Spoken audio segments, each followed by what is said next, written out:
to our next speaker, who is Iman. Are you there? Hello, yes. Great. And you share your screen and we'll see. Here we go. So, do you see my screen? Good to go. Yeah, good to go. Take it away. Yeah, so hi everyone. My name is Iman Vakili, CEO and founder of Sencept. At Sencept, we build 4D radar sensors, and these sensors are used for autonomous operations from safety to automation, basically. We started the company 2019, beginning of 2019, and we are a team of 5 people at the moment. So you all have this experience of driving in foggy conditions. It's dangerous, and you have to be extra careful, and you have to drive really slowly. So there are 2 things in this kind of poor visibility conditions. First is safety issue. The other thing is productivity issue, because we as drivers, we have to drive slowly. So when it comes to people and vehicles interactions, it could be poor visibility, or as simple as like driver errors, human errors. We can see a lot of accidents, many of them with severe injuries. So from automotive to constructions, I mean, you can see in construction sites every day that there are like trucks, and in the vicinity of the truck, you have a human worker. And like small error from a truck can cause really serious accidents. In mining can be even worse because there are really large machines and the driver has no idea what's happening around because the blind spot is huge, and like small error can cause really serious injuries or fatalities. So let's say that, I mean, this is a problem and the industry is completely aware of the problem, and that's why they have a lot of focus on this, a lot of investment on improving this problem. So the first solution that we can see is to use cameras and LiDARs, basically vision-based sensors, to visualize the environment for these machineries. You know, cameras, they work like human eyes most of the time, the normal cameras. So they are limited in darkness, in fog, or like different weather conditions, or even if we have like intense sunlight.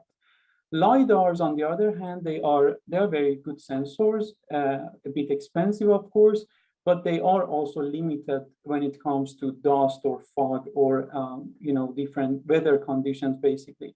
The LiDARs, mechanical LiDARs, they are also sensitive to vibrations. You know, in some applications like forestry or construction, we have a lot of vibrations. So those are a bit fragile for those applications. So the only sensor that can actually work in those conditions, like in, it's quite robust and it can work in dust or fog or, you know, those weather conditions, is radar sensor. So radars use frequencies that are much lower than LiDARs and cameras. So they have much larger wavelength. So they can go through, basically the signal can go through dust or, you know, small particles. So radars have been there, you know, in automotive for some time, in military, really long time. But the radars that we can see on the market, like on the cars, they are usually like 3D radars. And 3D stands for 2D space plus speed. So those radars can see everything in one plane, basically. So they have a low resolution. They don't know anything about the height of the objects. So they are useful for some really simple applications, but not really when it comes to advanced safety applications. And that's why we see a new trend of radar sensors, and it comes from a high demand from automotive, basically. So we see like new companies working with 4D radars, and 4D radar means it can make 3D image plus speed of the objects that we get from Doppler frequencies.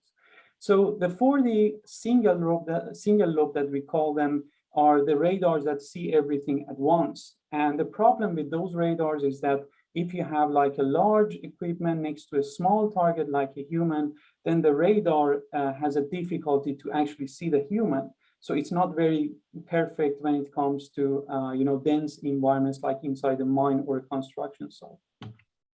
At Sencept, we built a 4D scanning radar. So it actually uses special and state-of-the-art hardware design that can scan the environment. So with scanning method, we can see if there is like a small target really close to a large target. And that's a perfect thing when it comes to safety. So you can see the radar hardware. This is our collision avoidance radar. We have a camera on board. It's only for our own ground truth, basically. The production radar will not have any cameras. So just for you to see how the radar works in some scenario, this is one scenario that we have like two objects, and then with this radar, you can see the volume of the objects, which is very unique when it comes to radars. And here is just some example of the radar integrated with like a sensor system, like other sensors like LiDAR and other things, together with Örebro University. So we have a focus on Industry 4 applications and OEMs. So we have been into mining for some time. With the mining OEMs, we have done some pilots. We are very new in forestry and constructions. We have seen there is like a big need in those areas. And currently we are working with a trucking company. We have a pilot project with a trucking company in Germany. So hopefully during next month, we will have the radar on public roads in Germany. So that will be a challenging test for us as well. At Sencept, we have a focus on safety at this moment. So we want to make a collision avoidance radar for ADAS applications at first step. And then we want to enable basically productivity by enabling remote operations. So for instance, you know, inside a mine, after they have a blast, they have to evacuate everything until the dust goes down. So the productivity goes down basically. But with these sensors, they can visualize the environment. So they can operate 24/7 basically with remote operations. And ultimately, they can use these sensors to have autonomous vehicles going inside the mine, doing an operation.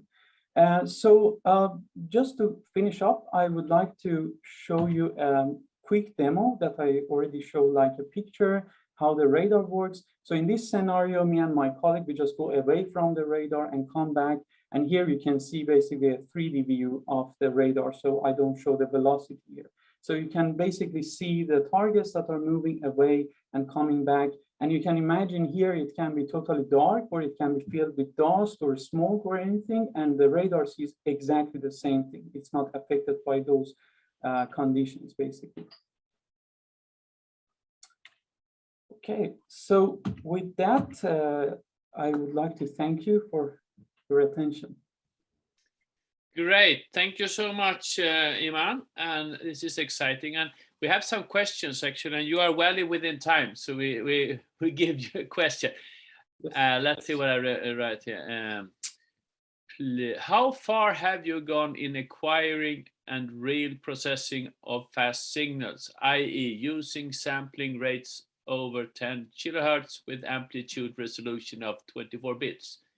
If anybody else knows, keep quiet now, let Iman answer to that. Let me just read, sorry. Can you see that? Okay. Yeah. Yeah, so I mean, I actually have some, if I can show, let me see, just quickly.